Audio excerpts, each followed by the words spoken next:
No, man, I ain't even got to go. Yes, you do. You just woke up. I know how the body works. Take this cup in there with you, homeboy. Give it up. Yeah, so, look, and that's what the dude said. He was, like, ragging on the dude about showing up so early. Dude was like, man, I'm doing my job. Give me the blood. Give me the pee so I can leave and enjoy some of these Dominican broads. He didn't say that part, but I can only assume. Like, I'm not going down there without, a little, especially if I'm on somebody else's dime. Yeah, it's going digital. I'm going to get me a Dominican midget, too, dude. I ever told you that story about my homeboy? Went to Brazil and got a midget? Yeah. He said, what? Yeah, his brother went down there and got a midget. He said it was life-changing. Like, if you see this dude, he's like my size. He's taller than me. Actually, Al's taller than me. Like, big muscular dude, like dreads and the whole deal. Dude said he was walking around Brazil booed up with a midget, dude. Like, holding hands and stuff. It's, like, ridiculous. Wow. Just imagine me, but taller. And just walking around, like, booed up and holding hands with this midget. Yeah, dude. It was real talk. I was like, good for him. Like that. Like, that's how you do Brazil. You want to do it like that, because that's a story that will last, because midgets, all about it. Yeah. I'm all about that. Yeah, you turn me on to the midgets, boy. Hey, them little people, whatever that girl is from that TV show. Oh, gosh. Hey, boy. All right, go back into What's her name again? I don't know her name. I've never known her name. She's Russian, though. She's from Russia, and she likes black dudes. What is it, Little Women, L.A.? Mm-hmm. Like I said, the only time I watched it was because I thought it was a joke. That's bad, isn't it? I did. I thought it was like somebody trying to like spoof the Housewives shows, and ended up being a real show, right? Real midget women and whatever they're called, small. Now you talking about awesome experiences in Brazil, hanging out, holding hands with midgets. Meanwhile, our boy Rob Littell over at Black Sports Online just posted a story about a groom who tried to drown himself in the river after he saw his bride. She was ugly. He had never seen her before. It was like one of those arranged marriage type deals. And after he saw, he just went and jumped in the river. Damn. Yeah, dog. That kind of made me feel sad for that dude. Oh, I love that kind of stuff, man. That kind of made me feel bad for him. Like, damn, she was that ugly? Dang. Like, it wasn't anything. Well, I guess you wouldn't know, because like, see, that's the problem with like arranged marriages, because you can't even be like, yeah, she ugly, but she got that good. You don't even know, because you gotta, because that's crazy. We've all had our share of bulldogs before, so but maybe God, man, I feel bad for that dude. He's just trying to like kill. Here's the quote. I feel bad about what happened. But when I saw her, she wasn't what I expected, and I realized she would be bad for my image. That's what he said after being fished out the river. I'm not even mad at him. Wow. I'm a very shallow human being, so I totally relate. I'm totally shallow. Like, I believe there's somebody for everybody, but like personally, like, I don't do big chicks. Sorry, I'm big enough on my own. Like, what I look like me and you. Over 250 pounds. Like, no. Like, because inevitably there will be an argument over food. See, at my house, there is no argument. Look, seriously, if my old lady, like, she go to Publix sometime, right? And she come back, the Publix bakery is, the bomb, right? Got the cakes, donuts, fritters, cookies, pies, the whole deal. So she'll come back in here with, like, the cake. And they eat, like, these huge slices of cake. And she don't eat it all. So I go in the refrigerator. It's like 11:30. I'm watching some DVR or some on-demand or whatnot. There's some pink cake in here. And I eat it. You know what she'll do? Did you eat the cake? Yep. Conversation over. There's no argument. See what I'm saying? She understands that she don't need that whole damn cake. She need to stay fine. And I'm helping her. I've already got dibs on being the fat one in the relationship. You're stupid. This is so awesome. I don't mean to interrupt the fat story, but this is awesome. Seeing them actually broadcast the 2 Chainz concert live on TV. This is awesome. Good for them, dude. Oh, but yeah, ladies and gentlemen, it is 2 Chainz night down at the Phillips Arena as the Hawks take on somebody. I don't even know who they play today. I get these alerts. They playing the Heat tonight. Oh yeah, I get these alerts on my phone, but I never look at them because. Yeah, they playing the Heat. I don't know if I care or not, but yeah, good for them, man. Actually, 2 Chainz has on about 10 chains. They're like those little bitty Jameis Winston chains. Dude, you heard him say it on the song. 2 Chainz, but I got me a few on. He said it on the song. Yeah. So they little. He got on some real skinny little chains. Good for him, dude. Good for old titty 2 Chainz. Where am I at? I'm looking at this list of things. Where's the baseball stuff? Did I finish?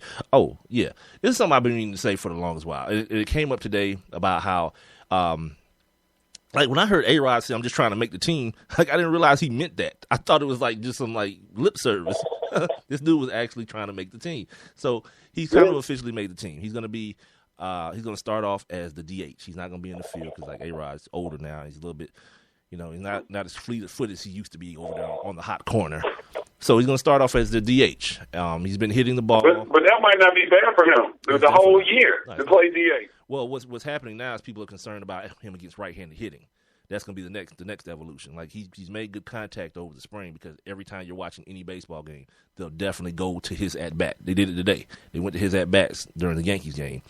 So I got to see him, get a couple hits today. And then I read some stuff about, how baseball people are surprised that, he's not going to be hitting for as much power, obviously. We know why. But it was, no juice. Think about it. He was already a natural baseball player. Like, we got to think about that as we move forward in the whole Alex Rodriguez narrative. He was already a natural baseball player, so it's what he's done for the last whatever many years of his life. So, yeah, he. But what toll had those steroids taken on him plus his age? Well, see, that's the other thing too. We got to stop doing because somebody talked about this the other day. It's like that's kind of an antiquated term. Like we keep calling these things steroids, and they're no longer steroids. Like that's like a '90s term. Well, right. You know what I mean. But still, even if you say steroids do different things to you than like a certain supplement or testosterone. The clear or the cream, right? Or something like that. Testosterone is different than an anabolic steroid. Those are two different categories of things. Right. So the effect that you're talking about, if they were steroids, is probably like we see what happened to Mark McGwire. Him and his android cocktail, he couldn't walk in 2 years. Well, Alex Rodriguez is moving pretty well. So as far as, like I say, I saw the first game he was back, and then I saw the first game that he got to play the field, and then I saw, the cut-ins to the at-bats that he had over the over spring training, because, ESPN wants you to know that Alex Rodriguez is back, so they make you watch him, and he's moving. We didn't know that. Yeah, he's moving well. He's not obviously not because he's older. He's not as fast. The same things that would have declined anyway have declined in him. So now, when the pitching now ramps up, because it's still spring training pitching. It's like another thing that golf kind of taught me is like most guys during spring training throwing a lot of fastballs. Even if they're throwing breaking stuff, it's breaking stuff that they're working on and trying to get better at. So they don't really care if they locate it right away. They're just trying to work on it during spring training. So this is the pitching that Alex Rodriguez, like the first at bat was all fastballs. What happened? I think he got a hit the second time. No, he got a hit that at bat. And then the second time, he kind of dribbled out. The second at bat, he dribbled out. The first two at bats of the entire spring training. But this is something that happened a couple of weeks ago, as a matter of fact. And I didn't bring it up, and I kept forgetting to. But someone wrote an article today that said, all right, it's time to grow up when it comes to the Alex Rodriguez thing. Like, everyone grow up.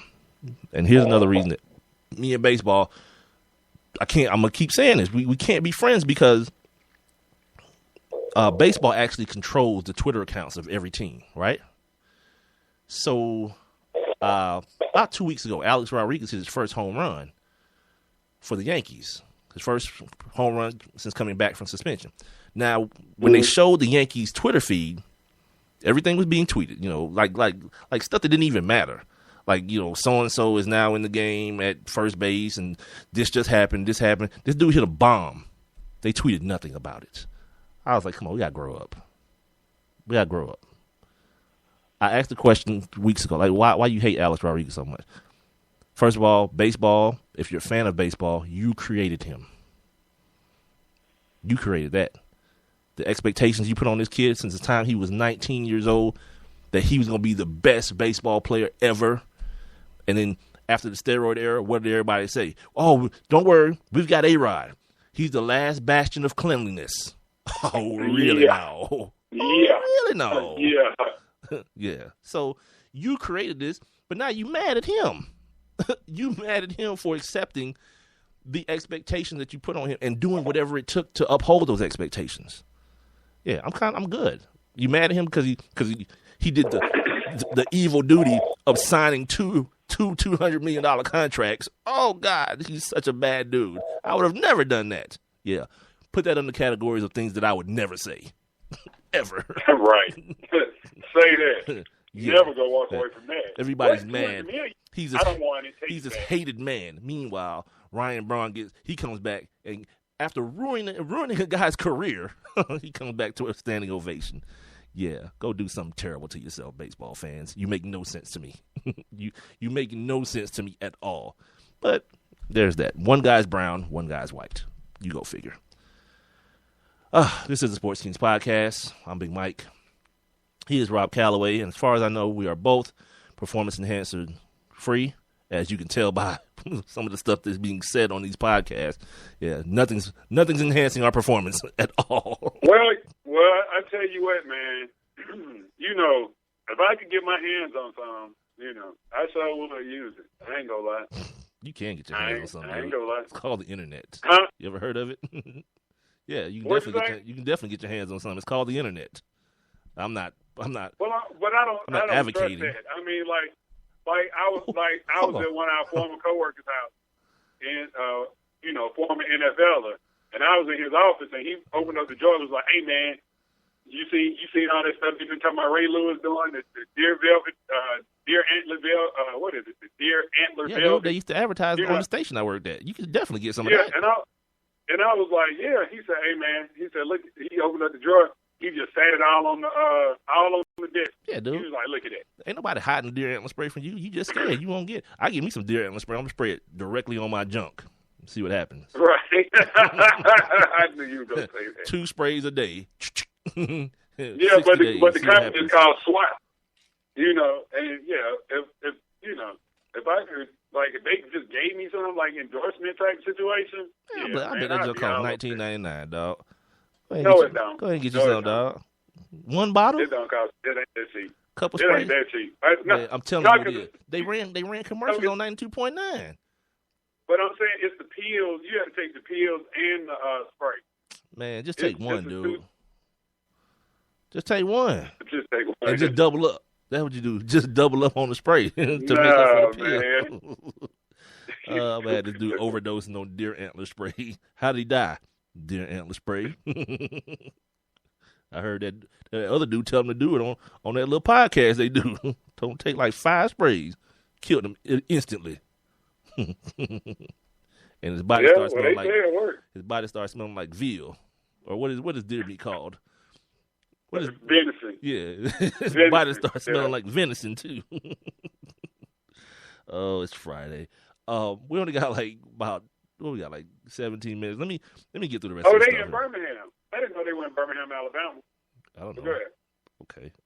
I see it. That was random. I'm reading about it. Yeah, because I'm reading about it, trying to find them. Yeah, go get me some. Yeah, you're an idiot.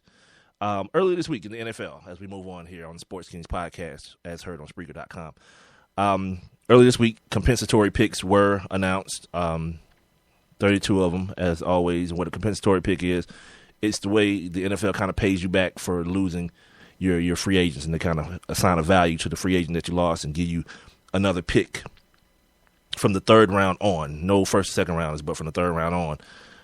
To compensate you for that loss. If anyone cares, I don't know that you do. You probably care here. The Falcons have, the Cowboys have none after having the most since 98 or something like that. And the Falcons have none this year as well. The reason that's important is because the Falcons, Thomas Dimitroff appeared on a local radio station right here in Atlanta, 680 The Fan, and he's preparing himself to lose a draft pick over the investigation that they have admitted to piping in crowd noise during the 2014 14-15 season that just passed. And the season, the last 2